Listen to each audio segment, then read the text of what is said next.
Welcome to food in she. ഞാനിവിടെ കുറച്ച് സാധനങ്ങളൊക്കെ എടുത്ത് വെച്ചിട്ടുണ്ട്. നമുക്കൊരു ബ്രേക്ക്ഫാസ്റ്റിന് വേണ്ടിയിട്ടാണ്. ബ്രേക്ക്ഫാസ്റ്റോ ഡിന്നറോ എന്തിനു വേണമെങ്കിലും എടുക്കട്ടോ. അപ്പോൾ അതിന് വേണ്ടിയിട്ട് ഒരു 2 കപ്പ് ഗോതമ്പത്തിൻ്റെ പൊടി എടുത്ത് വെച്ചിട്ടുണ്ട്. 2-3 ക്യാരറ്റ്, അതുപോലെ തന്നെ 2-3 ബീറ്റ്റൂട്ട്. ഇത് നമുക്കിത് ഒന്ന് അരച്ചെടുക്കാം. ഇത് വേറെ അരക്കാം, ഇത് വേറെ അരക്കാം.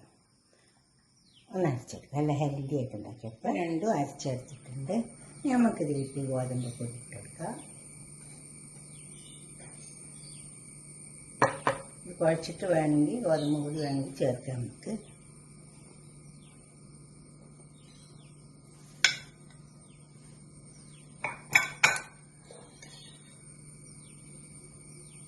ഉപ്പ്,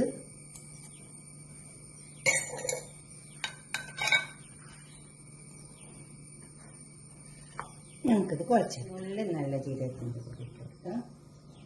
ഓരോന്നും ഇട്ട് കൊടുത്താൽ മതി. ഇനി കുറച്ചെടുക്കാം, വേറെ കുറച്ചെടുക്കാം.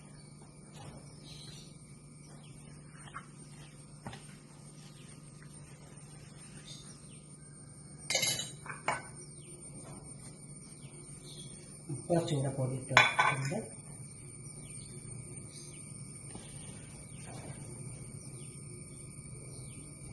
കൈമ ഒട്ടുന്നുണ്ടെങ്കിൽ കുറച്ച് ഓയിൽ ചേർത്താൽ കുറച്ചും കൂടെ പൊടി ഇട്ട് കൊടുക്കണം. അതുപോലെ അതും കുഴച്ചെടുക്കാം. ഇത് കുഴച്ചെടുക്കാം. ബീറ്റ്റൂട്ട് ഇവിടെ കുഴച്ചെടുത്തിട്ടുണ്ട്. ഇനി ക്യാരറ്റ്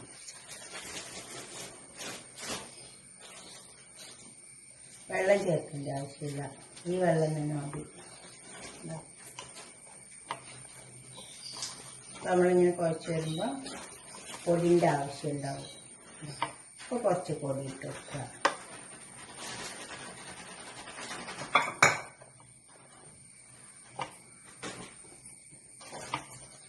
ഇതേമാതിരി ഇച്ചിരി കൂടെ പൊടിൻ്റെ ആവശ്യം.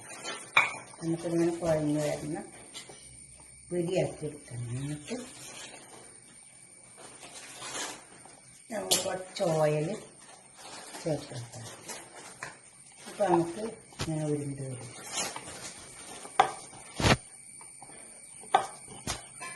വെള്ളം ചേർത്തിട്ട്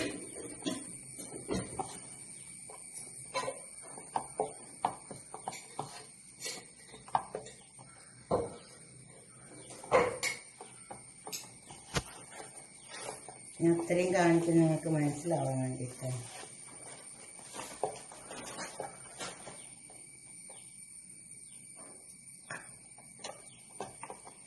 അപ്പം നമുക്കിതിങ്ങനെ ചേർക്കണം കേട്ടോ.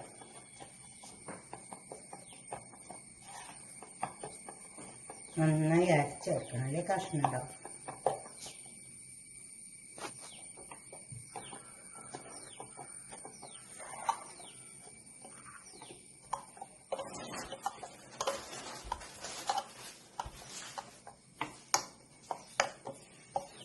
ഇത് രണ്ടും ചോറുണ്ട്. നമുക്കിത് രണ്ടും വേറെ ഇങ്ങനെ ഉരുളകളാക്കിയിട്ട് എടുത്താൽ മതി.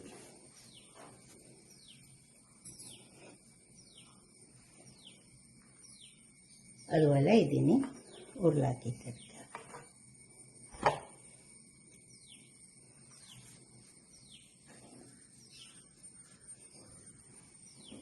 നല്ല ഹെൽത്തി ആയിട്ട് നമുക്ക് ഉണ്ടാക്കിയെടുക്കാം.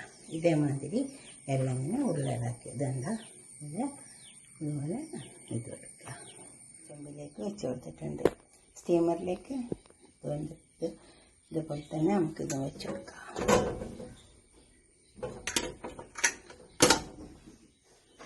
മൂടിക്കൊടുത്താൽ മതി. ഇത് വേവട്ടെ. ഇത് കിടന്ന് വേവട്ടെ. നമുക്കൊരു തക്കാളിൻ്റെ ഒരു സാധനം ഉണ്ടാക്കിയെടുക്കാം. എന്നിട്ട് ഓയിൽ ചൂടായി വന്നിട്ടുണ്ട്. കടുക് ഒന്ന് പൊട്ടിയിട്ടെ. കടുക് പൊട്ടട്ടെ. നന്നായി പൊട്ടി വരണം. കടുക് പൊട്ടി വന്നിട്ടുണ്ട്. നമുക്ക്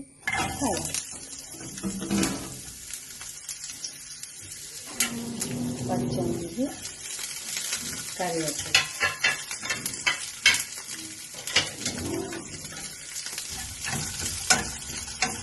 ഒന്ന് വാടി വെക്കാം.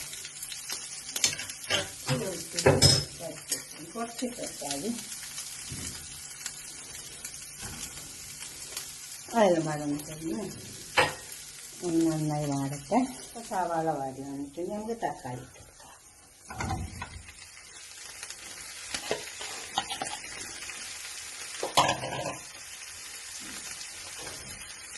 മഞ്ഞൾപ്പൊടി കുറച്ചിട്ട് മുളക് നല്ല ഗ്രേവിയൊക്കെ ഇട്ടാൽ നല്ല ഉണ്ടാവും. ഈ തക്കാളി കറി ചോറിന് നല്ല ടേസ്റ്റ് ഉണ്ടാവും. മുളകുണ്ടായത് കുറച്ച് പെരിഞ്ചീരകം, ഉപ്പ് ആവശ്യമുള്ള കൊടുക്കുക. തക്കാളി നന്നായി ഇതിൽ കിടന്ന് വേവട്ടെ. ഉള്ളി തക്കാളിയൊക്കെ നന്നായി വെന്ത് വന്നിട്ട് നന്നായി ചേർത്തെടുത്തിട്ട് ഇതുപോലെ ചേർത്തെടുക്കുക. എന്നിട്ട് മൂടി വെച്ച് കൊടുക്കുക. ഇതിൽ തന്നെ വെള്ളമൊക്കെ വരും. മൂടി കൊടുക്കുക. അത് വേവട്ടെ. നമ്മളെ ഇതിവിടെ വെന്ത് വന്നിട്ടുണ്ട്. കണ്ടോ, തക്കാളിയും സവാളയും ഒക്കെ വെന്ത് വന്നിട്ടുണ്ട്. ഒരു അരക്കപ്പ് വെള്ളം ഒഴിച്ച് കൊടുത്തിട്ടുണ്ട്. അതെല്ലാം അതിൽ വന്നിട്ട് നന്നായി വെന്ത് വന്നിട്ടുണ്ട്. നമുക്കിതെല്ലാം പാടെ ഒരു പാത്രത്തിലേക്ക് സെർവ് ചെയ്യാം. അധികം വെള്ളം ഒഴിച്ച് കൊടുക്കേണ്ട ആവശ്യമില്ല. ഒരു അരക്കപ്പ് വെള്ളം ഒഴിച്ച് കൊടുത്താൽ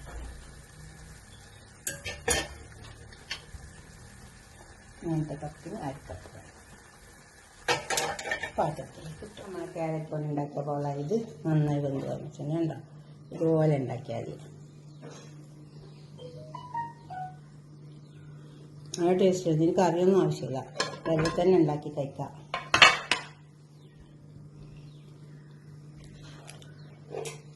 എന്നാലും ഞാൻ തക്കാളിൻ്റെ കറി ഉണ്ടാക്കിയെന്നേ ഉള്ളൂ. ഇത് ബീട്രൂട്ട് വെള്ളം നല്ലോണം വെന്ത് വന്നിട്ടുണ്ട്.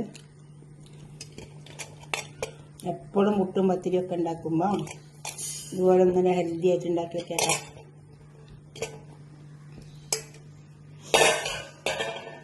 ഇതും വെന്ത് വന്നിട്ടുണ്ട്.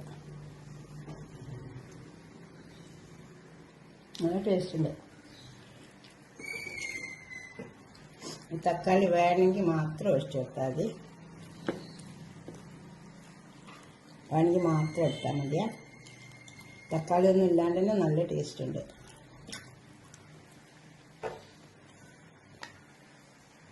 നമുക്ക് കുറച്ച് മുട്ട ഇട്ട് കൊടുക്കാം. ഇതെല്ലാം പാടൊന്ന് കഴിച്ച് നോക്കിയാൽ രാവിലെ നല്ല ടേസ്റ്റ് ഉണ്ടാവും. എന്നിട്ട് നിങ്ങളുടെ അഭിപ്രായം നിർദ്ദേശമൊക്കെ ഒന്ന് കമൻറ്റ് ബോക്സിൽ അറിയിച്ചോട്ടെ.